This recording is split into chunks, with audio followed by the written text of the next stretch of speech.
बाबा की 27/6 का महावाक्य है। आज बाबा ने कहा है कि बच्चे ये शरीर को बिल्कुल भूल जाना है। जब तुम परम धाम जाओगे ये शरीर को लेकर के नहीं जाना है और शरीर बन करके बाप के साथ जाना है।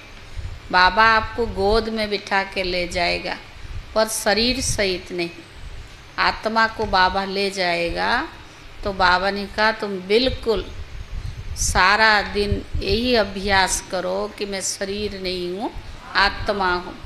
जितना आप शरीर को भूलते जाएंगे आत्म अभिमानी अवस्था होगी। तो बाबा ने कहा आपको बाबा के साथ भी कनेक्शन जुड़ता जाएगा। दूसरा बाबा ने प्रश्न में कहा आप बच्चे आयु क्यों बढ़ाना चाहते हो? कई तो कहते आयु कम होता अच्छा है, पर संगम युग पर जब बाबा के बच्चे बने हैं तो बाबा ने कहा तुम आयु क्यों बढ़ाना चाहते हो? हैं?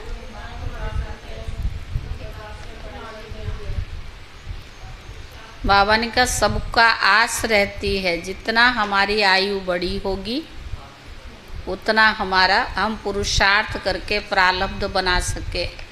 तो बाबा ने कहा आपको संगम युग पर ये जो बाबा लिफ्ट देता है, ये जो बाबा हमें एक सहयोग मदद देता है कि जितना हमारी योग बल के द्वारा आयु बढ़ेगी उतना हम पुरुषार्थ करके ऊंचा प्रारब्ध भी जमा कर सकेंगे। इस कारण से हम सतयुग, बाबा ने जैसे कल भी मुरली में कहा ना कि हम कितने पदमा पदम भाग्यशाली हैं कि हमें भगवान मिला है। इस नशे और खुशी में रहना है। आज भी बाबा ने कहा कि बाबा मिला है तो जितना हम योग को बढ़ाते जाएंगे, योग बल जमा करते जाएंगे उतना आयु बढ़ेगी। और हमें खुशी है कि हम अपनी प्रारब्ध ऊंची बनाने के लिए इस समय पुरुषार्थ करेंगे। बाबा ने कहा कई आत्माएं चली गई है, ये भी ड्रामा में नोंद है। बाकी आप योग बल से अपना आयु बढ़ाओ और ऊंची प्रारब्धि जमा करो। सारे मीठे बच्चे तुम्हें शरीर से अलग होकर बाप के पास जाना है। मीठे बच्चे तुम्हें शरीर से अलग होकर बाप के पास जाना है। तुम शरीर को साथ नहीं ले जाएंगे।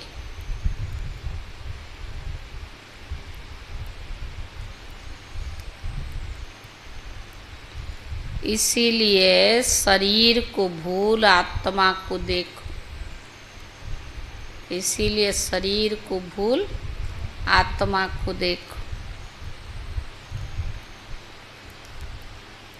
प्रश्न, तुम बच्चे अपनी आयु को योग बल से बढ़ाने का पुरुषार्थ क्यों करते हो? तुम बच्चे अपनी आयु को योग बल से बढ़ाने का पुरुषार्थ क्यों करते हो?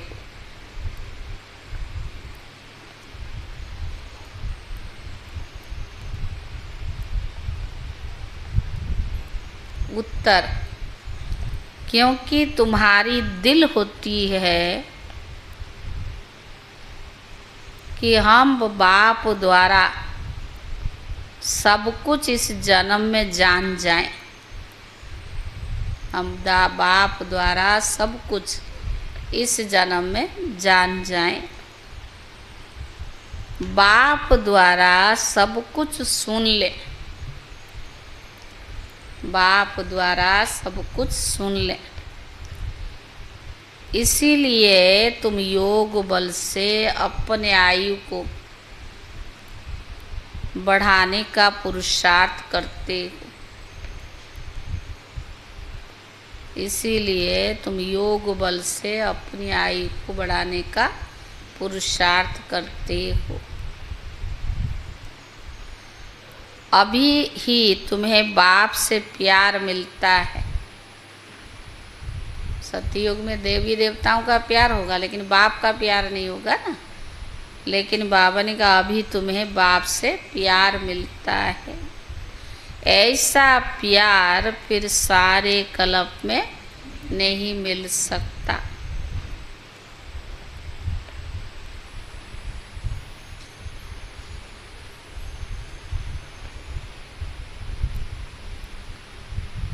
बाकी जो शरीर छोड़कर चले गए उनके लिए कहेंगे ड्रामा।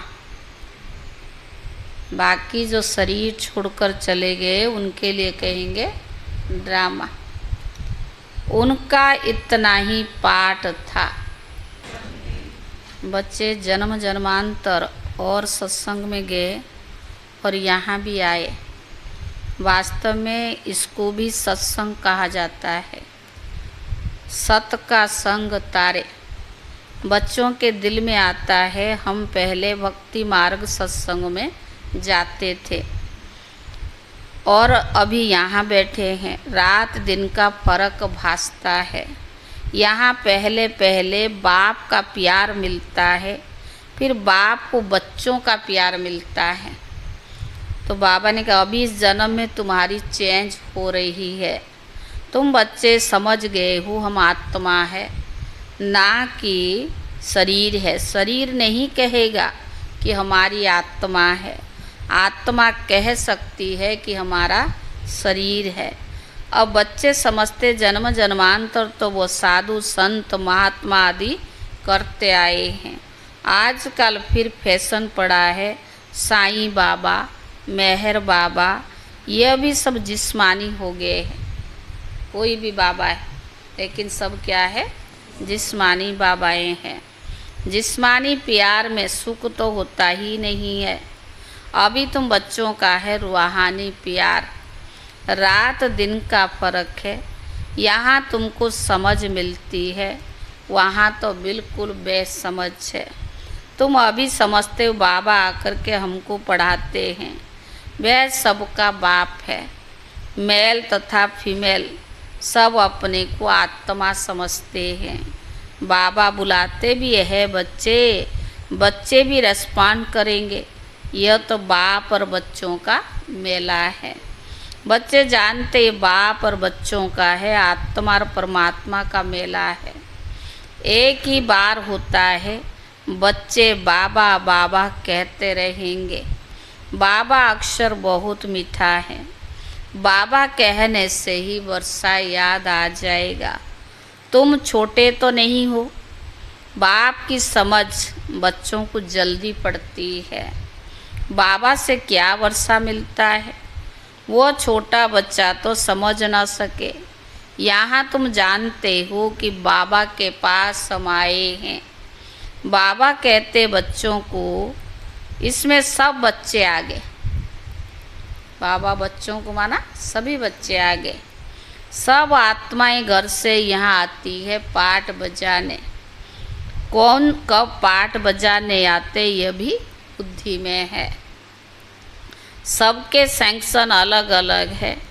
जहाँ से आते हैं फिर वहीं जाते हैं। फिर पिछाड़ी में सब अपने अपने सैंक्शन में जाते हैं। यह भी सब ड्रामा में नूंद है। बाबा किसको भेजते नहीं है, ऑटोमेटिकली ये ड्रामा बना हुआ है। हर एक अपने अपने धर्म में आते रहते हैं। बुद्ध का धर्म स्थापन हुआ नहीं, कोई उस धर्म का आएगा भी नहीं। पहले पहले सूर्यवंशी चंद्रवंशी ही आते हैं। जो बाप से अच्छी रीति पढ़ते हैं वही नंबरवार सूर्यवंशी चंद्रवंशी शरीर में लेते हैं। वहाँ विकार की बात नहीं। योग बल से आत्मा आकर गर्भ में प्रवेश करती है। उससे समझेंगे कि मेरी आत्मा इस शरीर में जाकर प्रवेश करेगी। बूढ़े समझते हैं हमारी आत्मा योग बल से जाकर यह शरीर लेगी। जब आत्मिक ज्ञान होगा ना तो बाबा ने कहा मेरी आत्मा पुनर्जन्म लेती है। यह भी बाबा समझाते हैं। हमारे पास बच्चा आया, बच्चे की आत्मा आ रही है जिसका साक्षात्कार भी होता है। वो अपने लिए समझते हैं, हम जाकर दूसरे शरीर में प्रवेश करते हैं। यह भी विचार उठते हैं ना, जरूर वहाँ का कायदा होगा, बच्चा किस आयु में आएगा, वहाँ तो सब रेगुलर चलता है ना। सतयुग की कहानी। तो बाबा ने कहा वो आगे चलकर महसूस होगा, सब मालूम पड़ेगा। ऐसा तो नहीं 15-20 वर्ष में वहाँ कोई बच्चा होगा। शादी तो बड़ा उम्र में होगा ना, तो 15-20 साल की उम्र में बच्चा नहीं होगा जैसे यहाँ होता है। नहीं, वहाँ तो 150 वर्ष आयु होती है ना, तब बच्चा आएगा जब आधा लाइफ से थोड़ा आगे होंगे। 60 साल में बच्चा है, आधा लाइफ 60 साल का है, 75 साल आधा है, उसके बाद तो बाबा ने कहा वहाँ आयु 150 वर्ष होती है। बच्चा तब आएगा जब आधा लाइफ से थोड़ा आगे होंगे, उस समय बच्चा आता है, क्योंकि आयु बड़ी होती है। एक ही तो बच्चा होता है ना, एक ही बच्चा को आना होता है, फिर बच्ची भी आनी है, कायदा होगा, यहाँ की तरह नहीं बेकायदा। तो बाबा ने कहा पहले बच्चे की फिर बच्ची की आत्मा आती है। पहले बच्चा आएगा फिर बाद में बच्ची। विवेक कहता है पहले बच्चा आना चाहिए, पहले मेल पीछे फीमेल। सतयुग में 8-10 वर्ष देरी से आएगा, 1 साल के बाद एक बच्चा ऐसा नहीं आएगा। वहाँ सतयुग में पहले ज़माने में भी लोग तो शादी करते थे, क्या करते, 5-7 साल तो उम्र फ़र्क होना चाहिए। तो बाबा ने कहा आगे चल तुम बच्चों को सब साक्षात्कार होना है, कैसे वहाँ की रस्म रिवाज है, यह सब बातें नई दुनिया की बाप ही तो बैठ समझाते हैं। बाप ही नई दुनिया स्थापन करने वाला है, रस्म रिवाज भी ज़रूर सुनाते जाएंगे, आगे चल बहुत सुनाएंगे और सब साक्षात्कार होते रहेंगे। बच्चे कैसे पैदा होंगे कोई नई बात नहीं। तुम ऐसी जगह जाते हो जहाँ कल्प कल्प जाना ही पड़ता है। बैकुंठ तो अब नज़दीक आ गया है, अब तो बिल्कुल नज़दीक आकर ही पहुँचे हो। हर एक बात तुमको नज़दीक देखने में आएगी, जितना तुम ज्ञान और योग बल से मजबूत होते जाएंगे। समय नज़दीक आ गया, दुनिया सतयुग आने वाली है। कब पता पड़ेगा, जब आपकी अवस्था ज्ञान योग से परिपक्व मजबूत होगी। अनेक बार तुमने पाठ बजाया, अभी तुम समझ मिलती है। जो ही तुम साथ ले जाओगे वहाँ की क्या रस्म रिवाज होगी सब जान जाएंगे। शुरू में तुमको साक्षात्कार हुए थे, उस समय तो अर्जुन तुम अलफ बे पढ़ते थे, फिर लास्ट में भी तुमको साक्षात्कार होनी चाहिए। सो बाप बैठ सुनाते हैं, वो देखने की चाहना तुमको यहाँ होगी। समझेंगे कहाँ शरीर छूट जाए, शरीर न छूट जाए, इसीलिए सब कुछ देख करके जाएंगे। ऐसा तमन्ना, योग बल से इतना उम्र बढ़ाएं जो बाबा कहता विनाश का सब कुछ देख करके जाएं। इसीलिए योग लगाते किस लिए, आयु बढ़ाने के लिए। इसमें आयु बढ़ाने के लिए चाहिए योग बल, जो बाप से सब कुछ सुने और सब कुछ देख के जाए। है संकल्प। या पहले बड़ी दादी कहा करते थे, छाती ठोक करके कहती हूँ श्री कृष्ण का जन्म देख करके जाऊंगी। इतना दादी को नशा था। जो बाप से सब कुछ सुने, सब कुछ देखे, जो पहले से गए उनका चिंतन नहीं करना चाहिए। ड्रामा में उतना ही पाठ है, वह तो ड्रामा का पाठ है, तकदीर में नहीं था। ज़्यादा बाप से लव लेना, क्योंकि जितना जितना तुम सर्विस बनते हो तो बाप को बहुत बहुत प्यारे लगते हो। जितना सर्विसेबल बनते हो उतना बाप के बहुत बहुत प्यारे लगते हो। जितना सर्विस करते हो, जितना बाप को याद करते हो, याद जमती रहेगी, तुमको बहुत मज़ा आएगा। तुम बनते हो ईश्वरीय संतान। बाप कहते तुम आत्माएं हमारे पास ही तो थी ना। भक्ति मार्ग में मुक्ति के लिए बहुत परिश्रम करते हैं। जीवन मुक्ति तो जानते ही नहीं। यह बहुत लवली ज्ञान है, बहुत लव रहता है। बाप भी है, टीचर भी है और सतगुरु भी है। सच्चा सुप्रीम बाप है जो हमको 21 जन्मों के लिए सुख धाम में ले जाते हैं। आत्मा ही दुखी होती है, दुख सुख आत्मा ही महसूस करती है। कहा भी जाता है पाप आत्मा पुण्य आत्मा। अभी बाप आए हमको सभी दुखों से छुड़ाने। अभी तुम बच्चों को बेहद में जाना है, सब सुखी हो जाएंगे, सारी दुनिया ही सुखी हो जाएगी। ड्रामा में पाठ है उनका भी तुम समझ गए हो। तुम कितना खुशी में रहते हो। बाबा आया है हमको स्वर्ग में ले चलने के लिए। हम आत्माओं को स्वर्ग में ले जाएंगे।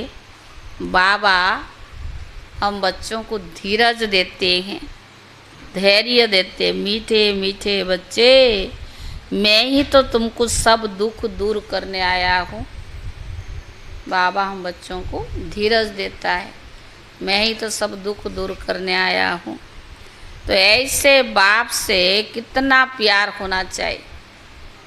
बाबा सब दुख दूर करता है, तो बाबा से कितना प्यार होना चाहिए। सभी संबंधों ने तुमको दुख दिया है, यह है ही दुखदाई संतान। तुम दुखी होते हो, दुख की बातें भी सुनते आए हो। है ही दुख की दुनिया, दुखी भी होते हो और दुख की बातें भी सुनते आए हो। अब बाप सब बातें समझा रहे हैं, अनेक बार समझाया है और चक्रवर्ती राजा बनाया है। तो जो बाप हमको ऐसा स्वर्ग का मालिक बनाते हैं, उन पर कितना प्यार होना चाहिए। जो बाबा हमें स्वर्ग का मालिक बनाते हैं, ऐसे बाप से कितना प्यार होना चाहिए। एक बाप को ही तुम याद करते हो, सिवाय बाप के और कोई से संबंध नहीं। सिवाय बाप से और कोई से संबंध नहीं। आत्मा को ही समझाया जाता है हम सुप्रीम बाप के बच्चे हैं। अब जैसे हमको रास्ता मिला, फिर औरों को भी सुख का रास्ता बताना है। तुमको सिर्फ आधा कल्प के लिए नहीं, पौना कल्प के लिए सुख मिलता है। 3 हिस्सा सुख मिलता है। तुम पर भी कई कुर्बान जाते हैं, क्योंकि बाप का संदेश बताकर सब दुख दूर कर देते हो। ज्ञान सुनाते हैं तो हमारे ऊपर भी, यानी जिसको भी हम ज्ञान सुनाए, कोई भी हो, उन पर भी कई कुर्बान जाते हैं। तुम समझते ही इन्हें भी, ब्रह्मा को भी यह नॉलेज सुप्रीम बाप से ही तो मिलती है। यह फिर हमको पैगाम देते हैं, फिर हम औरों को देते हैं। बाप का परिचय देते सब बच्चों को जगाते रहते हैं। अज्ञान नींद से, भक्ति को अज्ञान कहा जाता है। ज्ञान और भक्ति अलग है। ज्ञान अलग है और भक्ति अलग है। ज्ञान सागर बाप अब तुम बच्चों को ज्ञान सिखला रहे हैं। तुम्हारे दिल में आते बाबा, हर 5000 वर्ष के बाद आप आकर हमें जगाते हो।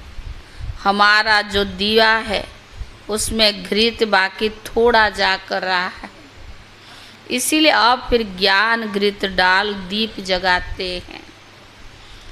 जब बाप को याद करते हैं तो आत्मा रूपी दीपक प्रज्वलित होता है। दिया बुझ गया है ना, जो ज्ञान घृत डलती है फिर दिया जगता है। आत्मा में जो कट चढ़ी हुई है उतरेगी कब? बाप की याद से। इसमें ही माया की लड़ाई चलती है। माया घड़ी घड़ी भुला देती है और कट उतारने के बजाय चढ़ती जाती है, बल्कि जितना उतरती थी उससे भी जास्ती चढ़ जाती है। बाबा कहते बच्चे मुझे याद करो तो कट उतरती जाएगी। इसमें मेहनत है। शरीर की कशिश नहीं हो, देही अभिमानी बनो। शरीर की आकर्षण ना हो, लेकिन क्या बनो? आत्म अभिमानी बनो। हम आत्मा है, हमें बाबा के पास शरीर सहित नहीं जा सकेंगे। आत्मा पावन बन के बाबा के साथ जाएगी, शरीर के साथ हम नहीं जा सकेंगे। शरीर से अलग होकर ही जाना है। आत्मा को देखने से कट उतरेगी, शरीर को देखने से, आत्मा को देखने से कट उतरेगी और शरीर को देखने से कट चढ़ती है। कभी चढ़ती है कभी उतरती है, यह तो चलता रहता है, कभी नीचे कभी ऊपर। ये बड़ा नाजुक रास्ता है। कभी अवस्था कैसी है कभी कैसी है, क्योंकि ये बड़ा नाजुक रास्ता है। यह होते होते पिछाड़ी में कर्मातीत अवस्था को पाते हैं। मुख्य हर बात में आंखें ही धोखा देती है। इसीलिए शरीर को ना देख हमारी बुद्धि शांति धाम और सुख धाम में लटकी हुई हो। शरीर को नहीं देखना है, बुद्धि शांति धाम और सुख धाम में लटकी हुई हो। और देवी गुण भी धारण करनी है। भोजन भी शुद्ध खाना है। आजकल बाबा भोजन पर भी बताते, देवताओं का पवित्र भोजन है। और बाबा ने कहा वैष्णव अक्षर विष्णु से निकला है। देवता कभी गंदी चीज थोड़े खाते हैं। विष्णु का मंदिर है जिसको नर नारायण भी कहते हैं। अब लक्ष्मी नारायण तो शाकाहारी ठहरे, उनको 4 भुजा होनी नहीं चाहिए, परंतु भक्ति मार्ग में उनको भी 4 भुजा दे दी है। इसको कहा जाता है बेहद का अज्ञान। समझते नहीं कि 4 भुजा वाला कोई मनुष्य तो हो ही नहीं सकता। सतयुग में 2 भुजा वाले होते हैं। ब्रह्मा को भी 2 भुजाएं हैं। ब्रह्मा की बेटी सरस्वती, उनको फिर मिलाकर 4 भुजा दे दी हैं। अब सरस्वती कोई ब्रह्मा की स्त्री तो नहीं है ना, यह तो प्रजापिता ब्रह्मा की बेटी है। जितने बच्चे एडॉप्ट होते जाते उतनी उनकी भुजाएं बढ़ती जाती है। ब्रह्मा की 108 भुजाएं कहते हैं, विष्णु व शंकर को नहीं कहेंगे। ब्रह्मा की भुजाएं बहुत है। भक्ति मार्ग में तो कुछ समझ ही नहीं है। बाप आकर बच्चों को समझाते हैं। तुम कहते हो बाबा ने आकर हमको समझदार बनाया। ज्ञान माना क्या? समझ। तो आप क्या रियलाइज करते? बाबा ने हमें समझदार बनाया। मनुष्य कहते हम शिव के भक्त हैं। अच्छा, तुम शिव को क्या समझते हो? पूछ रहा बाप। शिव के भक्त है ना, तो शिव को क्या समझते हो? अभी तुम समझते हो शिव बाबा सब आत्माओं का बाप है, इसीलिए उनकी पूजा करते हैं। मुख्य बात क्या है? आजकल बाबा रोज मुरली में कई बार, एक बार नहीं, मुख्य बात क्या है?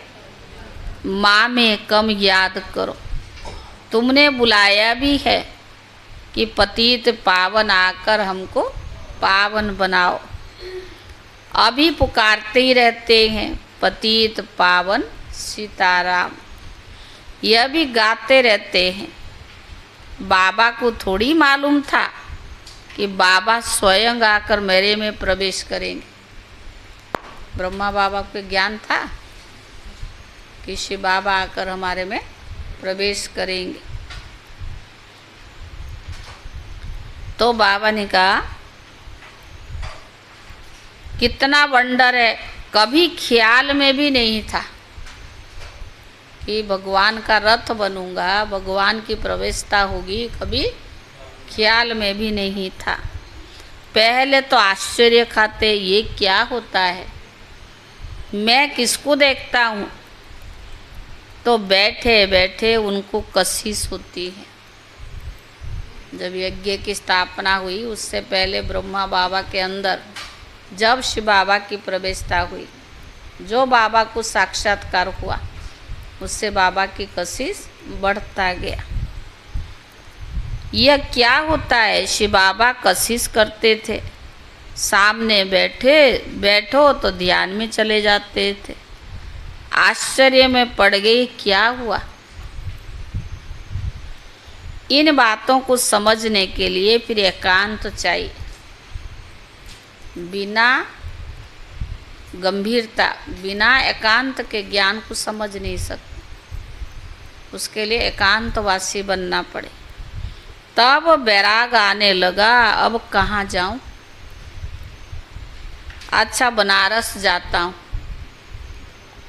यह उनकी कशिश थी। शिव बाबा की प्रवेशता के बाद बाबा ने जो साक्षात्कार कराया, जो उनकी साक्षात्कार विजेंद्रा दादी को देखने में आया, तब उसके बाद उनको इतना कशिश बढ़ गई शिव बाबा के लिए कि अब जाऊं तो कहाँ जाऊं, बनारस चले गए। जो भी इसको कराते थे, इनकी बड़ी कारोबार सब छोड़कर गया। उन बेचारों को क्या पता कि बनारस में क्यों जाते। फिर वहाँ बगीचे में जाकर ठहरा। वहाँ पेंसिल हाथ में उठाकर दीवारों पर चक्कर बैठ निकालता था। बाबा क्या क्या कराते थे कुछ नहीं पता पड़ता। कराने वाला कौन था? शिव बाबा। नहीं तो इतना अच्छा बिजनेस, इतना अच्छा परिवार को छोड़ के, इतना बैराग आया, छोड़ करके बनारस चले गए, एकांतवासी बने, कुछ नहीं पता पड़ा। रात को नींद आ जाती थी, समझता था कहाँ उड़ गया हूँ। नींद में इतना बाबा को नशा चढ़ा। फिर जैसे नीचे आ जाता था, कुछ पता नहीं क्या हो रहा है। ब्रह्मा बाबा को भी पता नहीं पड़ा कि शिव बाबा का प्रवेशता है और बाबा ये सब मेरे द्वारा करा रहा है, वो भी आश्चर्य खाते थे। शुरू में कितने साक्षात्कार होते थे। बच्चियां बैठे बैठे ध्यान में चली जाती थी। तुमने बहुत कुछ देखा है। तुम कहेंगे हमने देखा, सो तुमने नहीं देखा। जिन्होंने साकार बाबा की पालना लिए, अव्यक्त और ये साकार और निराकार की पालना लिए हैं, जो दादियों ने अनुभव किया वो हमने थोड़ा किया है। जो तुमने देखा सो हमने नहीं देखा। फिर पिछाड़ी में बाबा बहुत साक्षात्कार कराएंगे। जो आदि में हुआ अंत में होना है, क्योंकि नज़दीक होते जाएंगे। साक्षात्कार होता जाएगा, नज़दीक होते जाएंगे। अच्छा, मीठे मीठे सिकीले दे बच्चों प्रति माता पिता बाप दादा का याद प्यार और गुड मॉर्निंग। रूहानी बाप की रूहानी बच्चों को नमस्ते। और रूहानी बच्चों की तरफ से रूहानी बाप दादा को याद, प्यार और नमस्ते नमस्ते। धारणा के लिए मुख्य सार। पहला है, बाप का संदेश सुनाकर सबके दुख दूर करनी है। बाप का संदेश सुनाकर सबके दुख दूर करनी है। सबको सुख का रास्ता बताना है।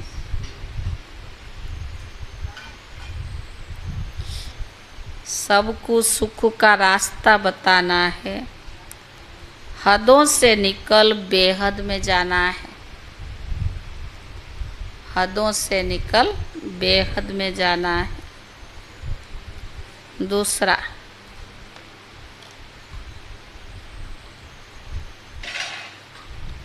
अंत में सब साक्षात्कार करने के लिए तथा बाप के प्यार की पालना लेने के लिए, अंत में सब साक्षात्कार करने के लिए तथा बाप के प्यार की पालना लेने के लिए ज्ञान योग में मजबूत बनना है।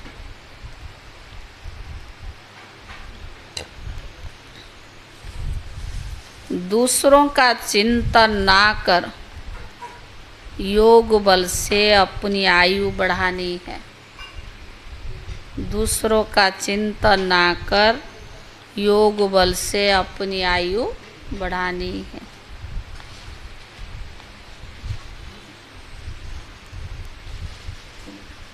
वरदान। अलबेलेपन व अटेंशन के अभिमान को छोड़ बाप की मदद के पात्र बनने वाले सहज पुरुषार्थी भव। वरदान है, अलबेलेपन व अटेंशन के अभिमान को छोड़ बाप की मदद के पात्र बनने वाले सहज पुरुषार्थी। अभिमान को छोड़ बाप की मदद के पात्र बनने वाले सहज पुरुषार्थी भव। कई बच्चे हिम्मत रखने के बजाय अलबेलेपन के कारण अभिमान में आ जाते हैं कि हम तो सदा पात्र है ही। कई बच्चे हिम्मत रखने के बजाय अलबेलेपन के कारण अभिमान में आ जाते, हम तो सदा पात्र है ही। बाप हमें मदद नहीं करेंगे तो किसको करेंगे।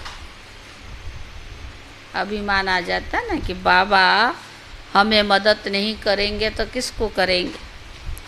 इस अभिमान के कारण हिम्मत की विधि को भूल जाते हैं। इस अभिमान के कारण हिम्मत की विधि को भूल जाते हैं। कईयों में फिर स्वयं पर अटेंशन देने का भी अभिमान रहता है। कईयों को फिर स्वयं पर अटेंशन देने का अभिमान रहता है, जो मदद से वंचित कर देता है।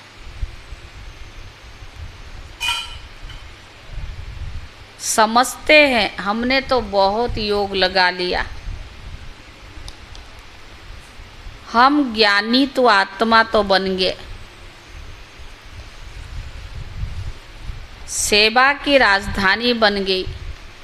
माना सोच इनका ऐसे होता है, अभिमान आ जाता है ना।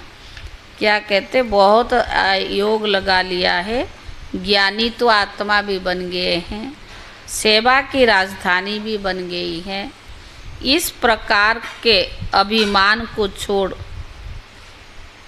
हिम्मत के आधार पर मदद के पात्र बनो। हिम्मत के आधार पर मदद के पात्र बनो तो सहज पुरुषार्थ बन जाएंगे, सहज पुरुषार्थी बन जाएंगे। स्लोगन। जो बेस्ट और नेगेटिव संकल्प चलते हैं, जो बेस्ट और नेगेटिव संकल्प चलते हैं, उन्हें परिवर्तन कर विश्व कल्याण के कार्य में लगाओ। विश्व कल्याण के कार्य में लगाओ। आज है 27 जून। आज का अव्यक्त इशारा। सदा दिल में बाप ही समाया हुआ है, इसीलिए अच्छे तीव्र पुरुषार्थ में चल रही हो। कर्मयोगी आत्मा होना, कर्म और योग कंबाइंड है ना। सदा बैलेंस रखो, बाप की ब्लेसिंग को लेने वाले और सदा ब्लिसफुल जीवन में रहने वाले ऐसे श्रेष्ठ आत्मा हो। बाप दादा हर बच्चे प्रति यही शुभ आस रखते कि विजय माला का मन का बने। इसके लिए कंबाइंड स्वरूप से सेवा करो। इसके लिए कंबाइंड स्वरूप से सेवा करो।